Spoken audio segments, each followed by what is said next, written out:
Who remembers the Sleeping Beauty story? The fairy tale is about a princess cursed by an evil fairy to sleep for 100 years before being awakened by a handsome prince. What if we told you that the story isn't just a story, but has some element of truth in it?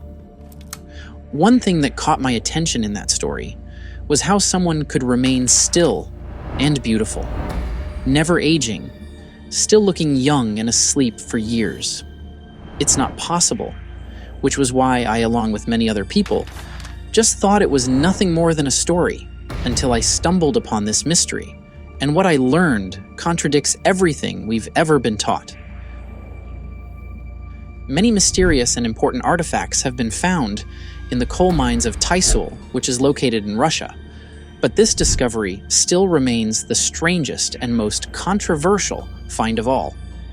In September 1969, in the village of Rjavchik in the Tysul district, a miner by the name of Alexander Karmakov, during a coal mining process, found a 2-meter-deep marble sarcophagus at the core of a 20-meter layer.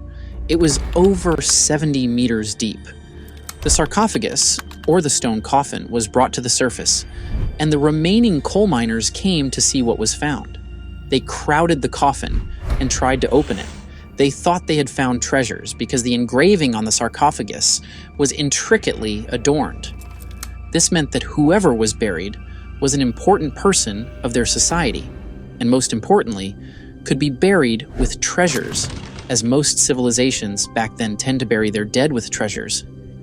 The miners tried to raise and open the sarcophagus to see what was inside, but every attempt to open it using sledgehammer blows was futile. Whatever was used to make this coffin was strong. The miners almost lost hope until they saw that under the sun's rays, the glue used in securing the lid started to melt, dropping putty-like liquid on the ground. Now the lid could be opened. The miners opened the coffin to see an interior filled to the brim with a translucent pink-blue liquid. This was weird already to the miners, but their world was about to be shocked when they saw that embalmed within the liquid was an immensely beautiful woman, about 30 years old, with big blue eyes that stayed eerily open. A thick, dark blonde curl with a reddish tint to her waist lightly covered the soft white hands that rested along her body. She was wearing a white dress that was see-through and ended at the knee, with short sleeves embroidered with multicolored flowers. The miners said it looked like she wasn't dead and was just asleep. How she was able to stay that way for God knows how long was a mystery. At the head of the coffin, the miners recovered a black rectangular metal box rounded at one end, about 25 by 10 centimeter, and no one had an idea what it was. The news of the discovery went viral, and soon enough, people were trooping in to see the beautiful woman. The coffin was open to public view from 10 a.m. to 3 p.m., and everyone in town came to see the wonder. The news of the discovery finally got to the regional center, and before the miners or the whole town knew it, their town was visited by a lot of bosses, firefighters, military personnel, and cops. Every uniformed personnel was present. Not quite long after, a brick-colored helicopter flew over from the area and dropped off a dozen respectable comrades dressed in civilian clothes. They told everyone there right away to leave the coffin because the place was quote-unquote infectious. They were shouting "contagious" repeatedly to make people afraid and leave the area, running for their lives. And it worked. In a matter of minutes, only approved personnel was in sight. Government agents in gray suits came to the site to put it under quarantine. They put up a fence around the site of the discovery and took the names of everyone who touched the coffin or was close by, supposedly for an urgent medical exam as they were deemed contagious. The witnesses were all put together and kept in isolation for several days, while security guards watched over them. The witnesses were threatened not to tell anyone about the strange find before they were released. Then, they tried to load the coffin onto a chopper, but it was too heavy, so they decided to remove the pink liquid to make the job easier.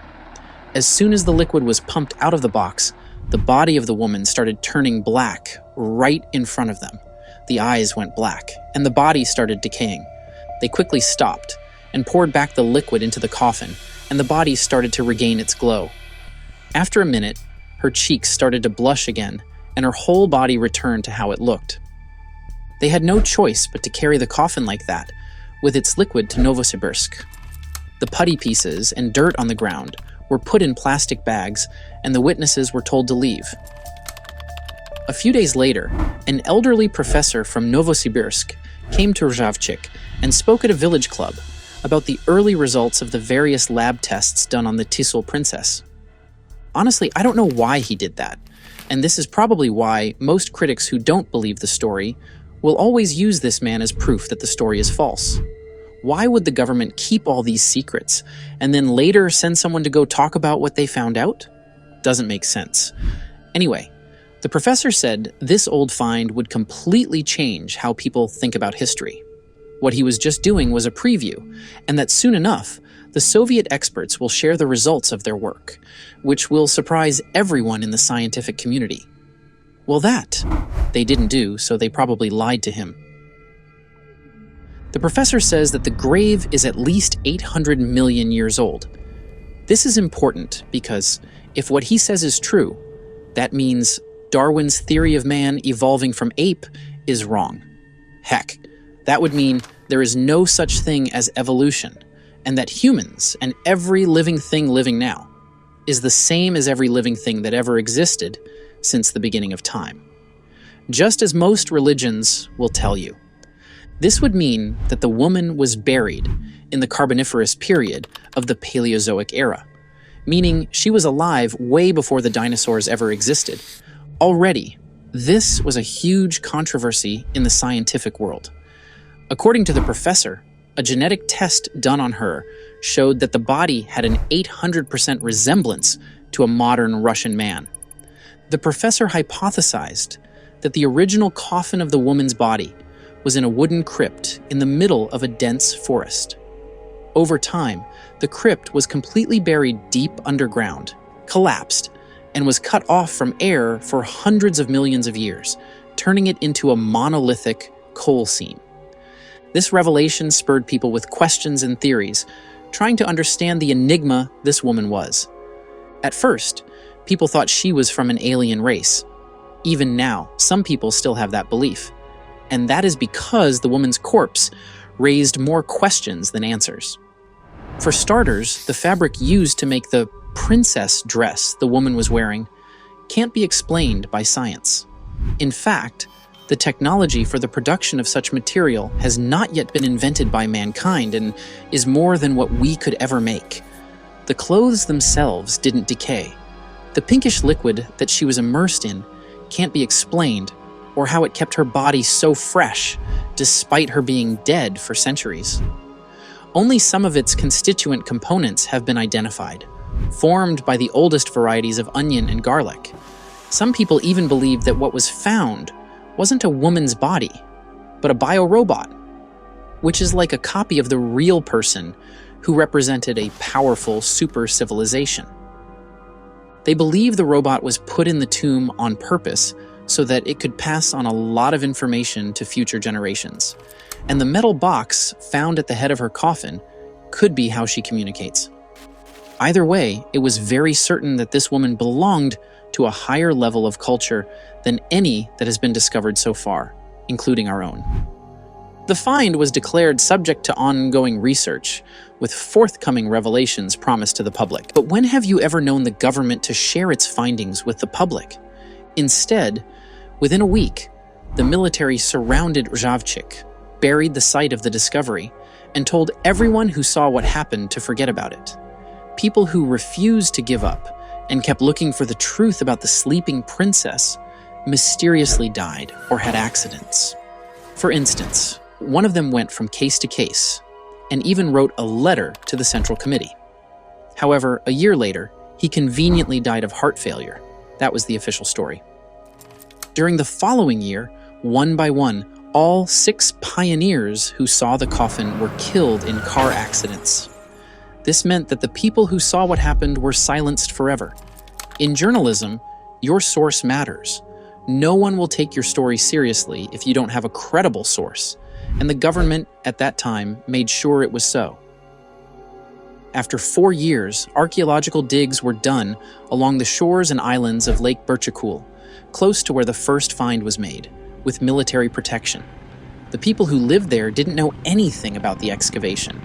All they knew was that they just dug up Stone Age graves. The government made sure only authorized people knew what was going on, kind of like Area 51. There was an oath of secrecy, which came with a threat of death if broken. The truth came out from a miner who was working in the quarantine area. He was in a bar and drunk. Then he began to spill the secrets.